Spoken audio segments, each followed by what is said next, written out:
মরদেহ পোড়ানোর মামলার রায় ঘোষণা আছে। এ নিয়ে আরও জানাতে আন্তর্জাতিক অপরাধ ট্রাইব্যুনাল থেকে যুক্ত আছেন ইমদাদুল হক, সরাসরি যুক্ত আছে তার সাথে। ইমদাদ, রায় ঘোষণা কয়টা নাগাদ শুরু হতে পারে আর আসামিদের হাজির করা হয়েছে কিনা বিস্তারিত জানাবেন।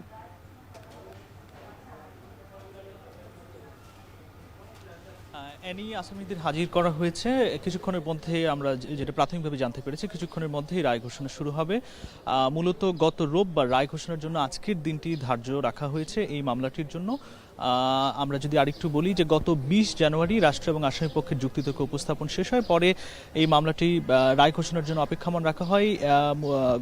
এই মামলার প্রেক্ষাপটটা যদি অভিযোগে যেটি বলা হয়েছে যে জুলাই অভ্যুত্থান চলাকালে ঠিক বিজয়ের ঠিক সন্নিকটে 24/5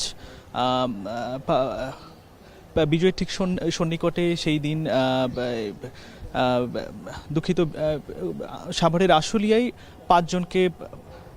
পাঁচজনকে পুড়িয়ে হত্যা করা হয় এবং একজন তার মধ্যে মুমূর্ষু অবস্থায় ছিল। এই টোটাল মোট ছয়জনকে লাশ পুড়িয়ে হত্যা করা হয়। এই মামলাটির অভিযোগ আমলে নিয়েছিল গত বছরের 21শে আগস্ট।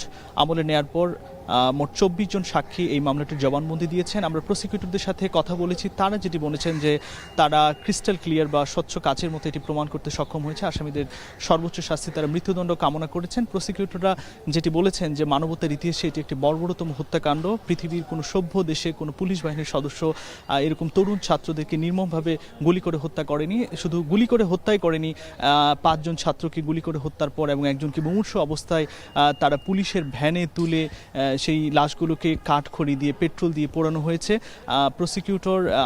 চিফ প্রসিকিউটর তাজুল ইসলামও এই ঘটনার সর্বোচ্চ শাস্তি মৃত্যুদণ্ড কামনা করেছেন। আমরা কিছুক্ষণের মধ্যে হয়তো জানাতে পারবো এই মামলাটির রায় ঘোষণা কখন শুরু হয়েছে। এই মামলাটির প্রেক্ষাপট যদি বলা হয়, গত 24 সালের 5 আগস্ট সাভারের আশুলিয়ায় এবং 4 আগস্ট আরও একজনকে হত্যা করা হয়।